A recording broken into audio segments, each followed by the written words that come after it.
별이 빛나는 밤에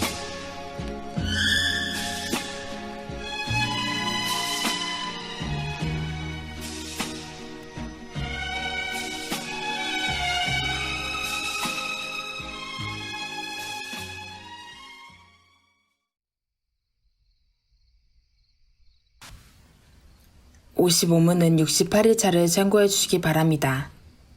이제 이와 같이 우리를 위한 그리스도의 간구가 신자들에게 가져오는 혜택이 무엇인지에 대해서 생각해 봅시다.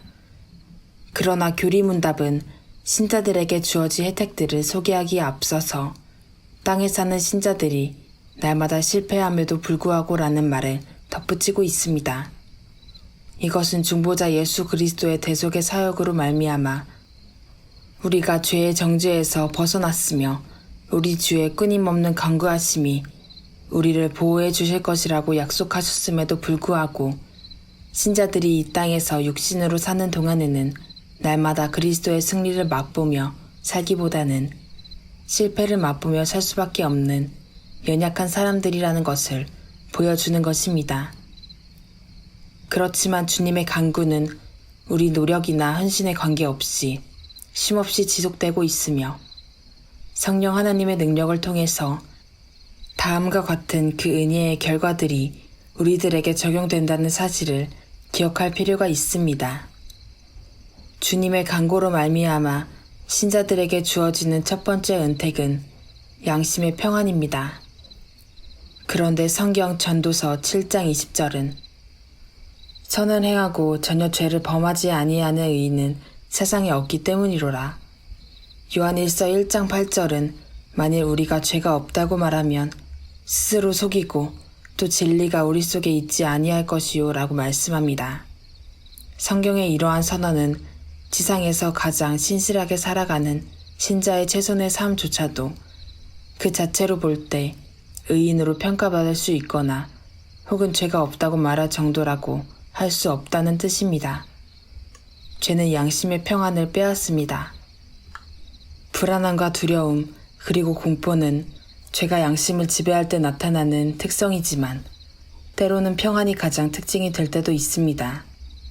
사실 그것은 평안이 아닙니다. 가장된 평안입니다.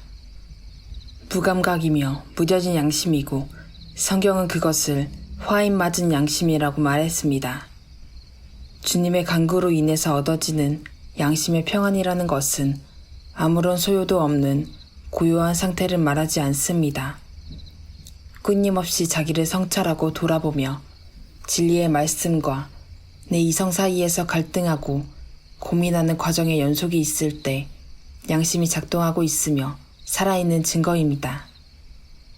주님이 우리에게 원하시는 것은 죄를 범하지 않도록 하실 뿐만 아니라 만일 누가 죄를 범하여도 아버지 앞에서 우리에게 대원자가 있으니 곧 의로우신 예수 그리스도시라 라는 요한일서 2장 1절 말씀을 통해서 양심의 방향을 잃지 않도록 하십니다.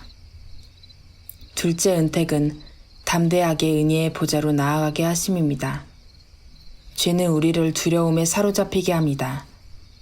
이 두려움의 성격은 하나님과의 교통과 교제를 막는 것으로 나타납니다. 주님은 자원함이 없는 강제적이고 형식적이며 더 나아가 미신적인 신앙의 열심에 대해서 외식이라는 말로 혹평하셨습니다. 그렇지만 그들이 행위로 나타냈던 하나님 말씀에 대한 철저함과 열정을 진실된 신자들이 삶으로 추구해야 할 모습이라고 권면하셨습니다. 우리 자신이 하나님과 교제를 소홀하게 만드는 데에는 여러 가지 요인들이 있습니다. 말세에 모이기를 패하는 어떤 사람들의 습관과 같이 하지 말라고 사도는 히브리서 10장 25절에 권면하고 있습니다. 주님이 이미 길을 닦아 놓으셨는데 그리로 가지 않고 자기 길을 간다고 한다면 그것은 빗나간 길일 수밖에 없습니다. 너무 멀리 가기 전에 은혜의 보좌로 나아가는 길로 돌이켜야 합니다. 그러므로 우리는 긍휼하심을 받고 때를 따라 돕는 은혜를 얻기 위하여 은혜의 보좌 앞에 담대히 나아갈 것이니라. 히브리서 4장 16절. 그리스도의 간구로 얻어지는 세 번째 은택은 그들 자신과 그들의 예배가 수납되게 하신다는 것입니다. 하나님께서 창세기 4장 4절 5절로 말씀하셨습니다. 아벨은 자기도 양의 첫 새끼와 그 기름으로 드렸더니 여호와께서 아벨과 그의 제물은 받으셨으나 가인과 그의 제물은 받지 아니하신지라. 하나님을 섬기는 데에는 전인이 필요한 것이지 어떤 한두 가지 행위만을 말하지 않습니다. 아벨과 그의 제물, 가인과 그의 제물이라는 표현에 주목해야 합니다.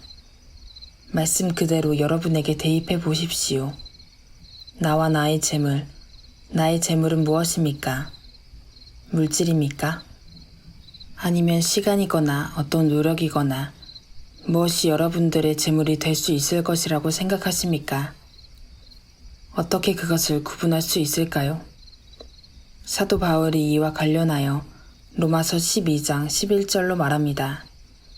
너희 몸을 하나님이 기뻐하시는 거룩한 산 제물로 드리라. 이는 너희가 드릴 영적 예배니라. 사실상 나와 내가 드리는 제물, 예배, 이것은 구분할 수 없는 성격입니다. 내 진심이 빠진 예배는 사실상 예배가 아닙니다. 내 진심은 예배로서 하나님께 드려지지 않는다면 그것은 하나님을 기쁘시게 하지 못하는 헛된 진심일 뿐입니다. 선지자는 저울에 달면 입김보다 가벼운 것이 그들의 인생이라고 말하였습니다. 그럼에도 우리는 이 시편 42편 11절 말씀을 통해서 한 걸음 더 앞으로 나아갈 수 있어야 합니다.